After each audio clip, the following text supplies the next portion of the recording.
Hello everybody, in this video I want to answer a question of a user of a Canon EOS 7D and a Nissin Di622. The question was, how do you manage to make this thing work on your camera? So it's very easy in fact. So I first want to demonstrate that it works. So it's on TTL mode at this moment, and as you can probably not see, if I'm taking a picture it will go off. It's possible that you didn't see it going off because of the video frequency here. So the next thing is what I want to do, set it in manual mode. I set it to the lowest, to 1/32 of a second, because I want to save my battery a little bit, and as you can see it goes off. Next step is I want to use my flippy floppy flash to control this. So I have set the flippy floppy flash of the 7D on commander mode, and I'm going to set the Nissin Di622 on slave mode. So I keep the mode button pressed for 3 seconds, and then I'm going to set it on 1/32 of a second, and you will see that the flippy floppy flash will go off and will trigger the Nissin Di622. So let's see if this works. And again, yes, it worked. You probably didn't see it. So what's the problem here with the user who asked me this? Let's have a look at the menu of the 7D.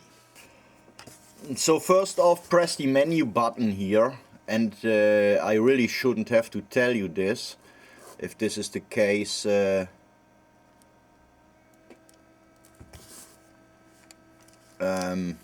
yeah, enough said. You go to the first menu and then you go to flash control, and as you can see, I don't have the flash mounted at this moment. So let's go through my settings here. Flash firing is enabled, of course.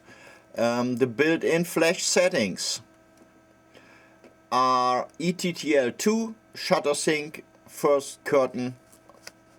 Doesn't really matter if you choose first or second curtain, but this is another topic for. And I set the ETTL2 to evaluative. You could also say to average, but I set it to evaluative. The wireless function, I set it to this one. So in fact this means that the external flash is triggered by the internal flash.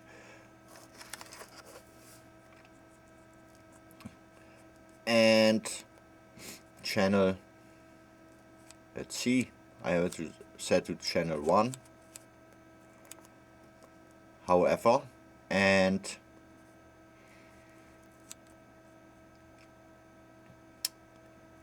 yeah, this is pretty much it.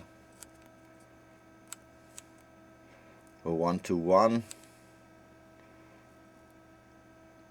This on 0, flash compensation, and we are good to go. Let's see what's changing when we set up the, or let's say the external flash function settings. You will see that there is no flash detected. Okay, we don't have any mounted yet. So what we're doing now is we're going to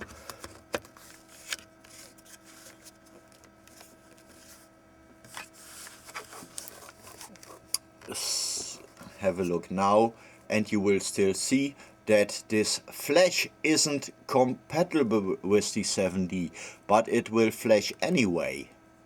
So in fact, if you put it on your 7D, it will overrule the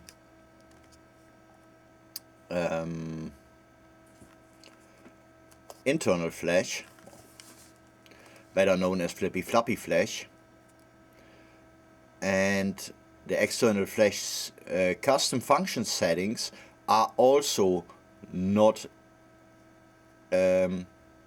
displayed because it's a not compatible flash. So why is this flash firing anyway? It's just because of, let's see if I get this right, this pin. This pin just says that we can fire the flash. The other pins are for things like the AF assist beam and the whole TTL stuff. You can also see this on a cheapo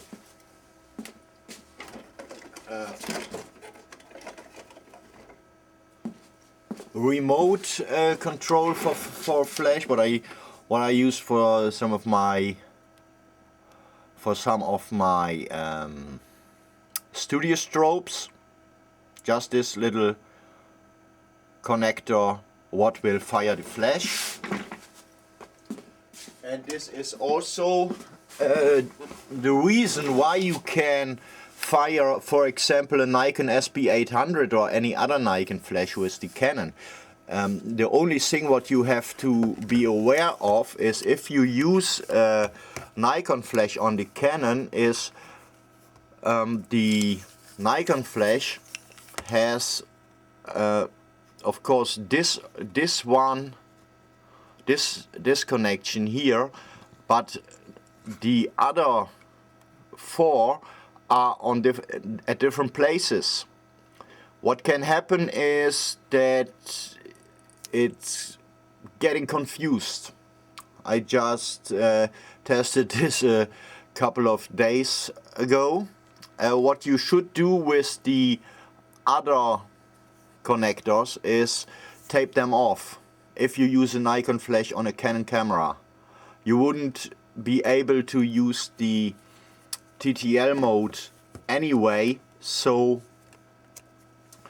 you really should tape them off to make sure not to destroy something. And when it comes to the Nissin Di622, there are still issues that can make your blood cook. So it's always a good thing to consider buying the original Canon flash. I probably will use this as a slave in the future when I get my 582 EX or EX2 from Canon, and then it will be a pretty nice flash what's able to be triggered with the other flash. So I hope this helps and have a great day shooting. Goodbye.